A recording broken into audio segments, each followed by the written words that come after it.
Vasyl Lomachenko captures the vacant WBC World Lightweight title with a 12-round unanimous decision over Luke Campbell.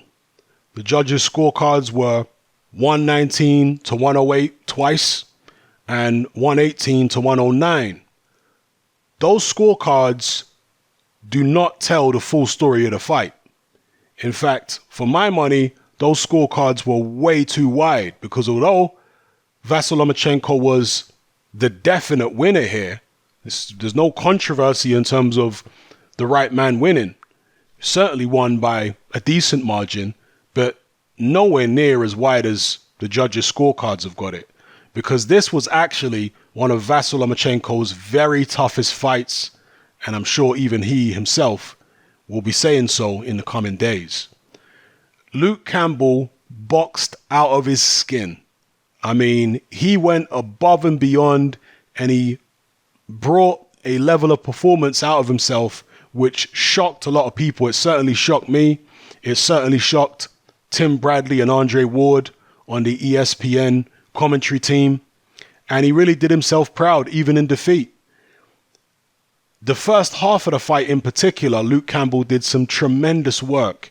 He utilized his height and reach excellently. He forced Vasyl Lomachenko to have to try and hunt him down and find a way to get inside.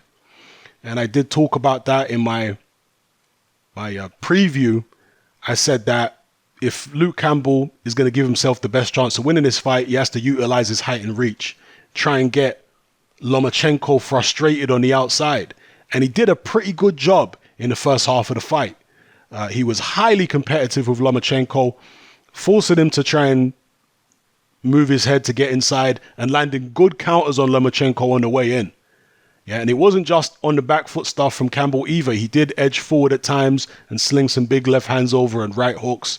But his body work was the best of what Luke Campbell was doing in this fight. He was countering Lomachenko constantly to the body. And I think it actually took a lot out of Lomachenko, the body attack.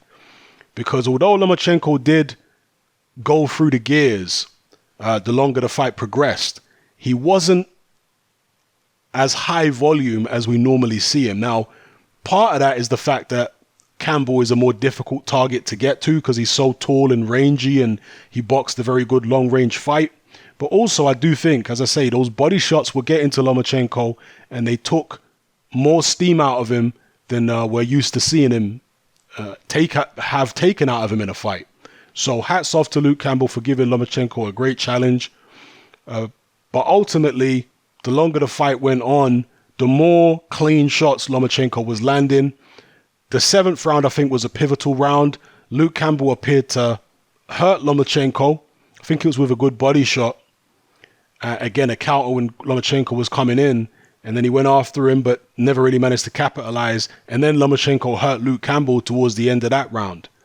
And from there on in, Lomachenko started getting more and more on top, more and more dominant. Luke Campbell was still in the fight. He was still fighting hard. He was still landing good counters.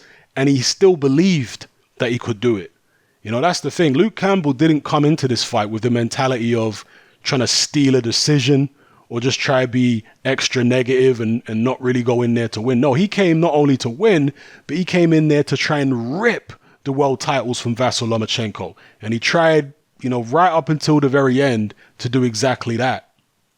Now, there was a knockdown in the fight. Was there 2 knockdowns or was there 1 knockdown? I forget now. I think there was 1 knockdown in the 11th round. And Lomachenko put a lot of pressure on Luke Campbell, you know, managed to get him on the floor. Campbell got up, he moved around. Lomachenko tried following him for a little bit, but I don't think Lomachenko had that much in the gas tank to be able to keep following him for the rest of the round, because as soon as Luke Campbell started standing his ground again towards the end of that round, Lomachenko didn't really pursue him.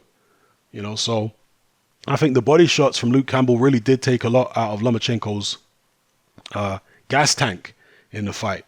But as I say, ultimately, Lomachenko won. He was a deserved winner. I think maybe 117 to 111 or something like that. Maybe 117 to 112 would have been a more realistic scorecard. So he was a winner by a good margin. But I just feel like the judges' scorecards did Luke Campbell a disservice by making it look as though the fight wasn't competitive at all when it was actually highly competitive. Yeah. So that's my take on it. Luke Campbell can hold his head high. Gave Lomachenko by far one of the toughest challenges of his whole career. And Lomachenko in the post-fight interviews was full of praise for Luke Campbell. When he did the interview with ESPN, he said Campbell's very skillful. His height and reach made it very difficult for him to get in. That's what Lomachenko was saying. His height and reach made it very difficult to get in. He's got a great amateur pedigree and all that kind of business, and he felt it in there. You know, but Lomachenko's a guy who loves challenges, and he now looks to become the next unified world champion in boxing.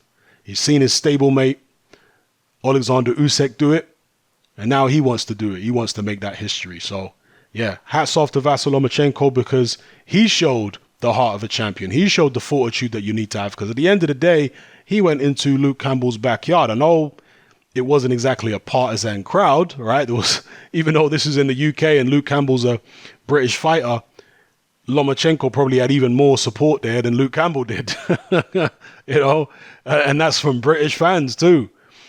But even still, he did it in Luke Campbell's backyard and came through adversity in the fight in terms of getting buzzed a few times himself and being in a difficult technical fight. But yeah, showed the heart of a champion, showed the perseverance, showed the adaptation, came through it and got a solid victory. So yeah, great fight all round. I mean, that's one thing I really should emphasize, is this was a great fight. I mean, it was a high level, extremely skillful boxing match.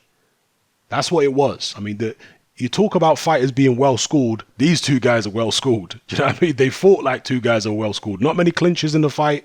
A lot of clean action, high skill level. Both guys were, you know, throwing feints and dummying and switching up their angles of punches and doing all kinds of complicated technical boxing stuff in there, which you would expect from two Olympic gold medalists with an extensive amateur background. So yeah, great fight to watch. Again, if you haven't seen it, don't be fooled by the scorecards. It's a lot better than they suggest. Where does Luke Campbell go from here? You know, I do wonder, because he must have built himself up emotionally to the absolute peak for this fight. You know, mentally and emotionally, his whole boxing career hinged on this moment.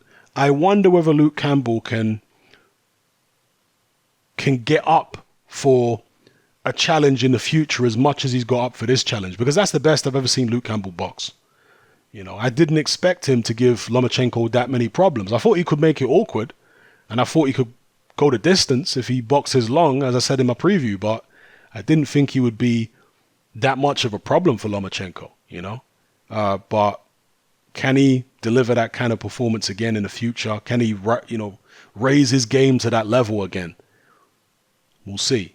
But for now, the story is all about Vasyl Lomachenko and his quest to become the next undisputed. So let me know what you guys think in the comments below.